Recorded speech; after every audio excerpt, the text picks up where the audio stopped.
আজকে আমার মন অনেক খারাপ।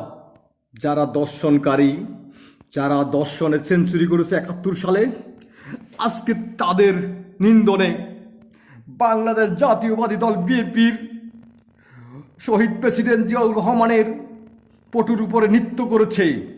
যারা আমার দেশের, আমার বাংলাদেশের স্বাধীনতাকালীন সময় হাজার হাজার লক্ষ লক্ষ মা বোনের ইজ্জত হানি করেছে, আজকে তারা আমার দল শহীদ প্রেসিডেন্ট জিয়াউর রহমান আমার রক্তর, আমি তার দলের, আমি আমি আমি জিয়ার সৈনিক হিসাবে দাবি করি।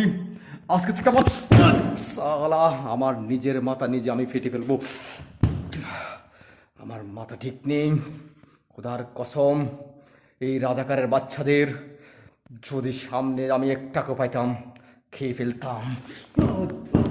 সালা, আমার আমার আমার মাথা ঠিক নেই। আমি নিজে আজকে আমার মাথা ঠিক নেই, আমার মাথা নেই, কী করবো, আমার ঠিক নেই, আমার মাথা ঠিক নেই। আমি শেষ।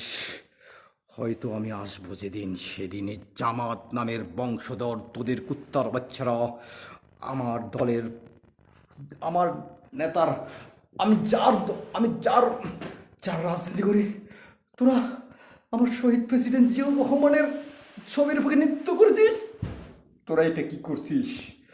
এই জানোয়ারের বাচ্চারা, আমাদের, আমরা বিএনপি পরিবারের কেউ ঘুমাতে পারতেছি না।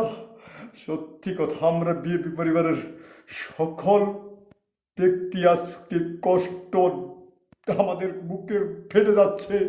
আমরা কোনো অপরাধ করি নাই। আমরা বিএনপি পরিবার চাঁদাবাজি করি না। আমরা নিজের পরিশ্রমিক পয়সা দিয়ে আমরা চলি। আমরা বিএনপি পরিবার, জাতীয়বাদী দল বিএনপি পরিবার ভারপ্রাপ্ত চেয়ারম্যান জনাব তারেক রহমানের নেতৃত্বে আমরা চলি। আমরা চাঁদাবাজিকে কখনো প্রশ্রয় করি না। একটা কথা মনে রাখতে হবে, বাংলাদেশের স্বাধীনতাকালীন সময় যেসব মা বোনের ইজ্জত যারা দর্শন করেছে, মা বোনদের, তাদের বংশধর, তাদের ছেলেফেলেরা আজকে এই রাজপথে নেমে লড়াই সংগ্রামে আমার নেতা শহীদ প্রেসিডেন্ট জিয়াউর রহমানের পটুর উপর নৃত্য করেছে। আমরা বলতে চাই, আমরা ধৈর্যর প্রমাণ দেখাচ্ছি, ধৈর্য। আমি সকল জাতীয়বাদী দলের বিএনপি সকলকে বলতে চাই, তোমরা সবাই ধৈর্য ধরো। ধৈর্যের গুণ আছে ইনশাল্লাহ, কারণ বিএনপি কখনো হারার দল নাই। 17 বছরে বিএনপির আওয়ামী লীগ একটা লোমও ছিঁড়তে পারে নাই, আর জনবল বেড়েছে। এই জামাত, শিবির, রাজাকার, কুলাঙ্গারের বাচ্চারা আমাদের কিছু করতে পারবে না ইনশাল্লাহ। এই বলে আমার বক্তব্য এখানে আমি শেষ করছি। আমার নেতা জনাব তারেক রহমান, আপনি মাথা গরম করুন না, আমরা আছি ইনশাল্লাহ, কিচ্ছু হবে না। এটা কোনো পেড না। আসসালামু আলাইকুম।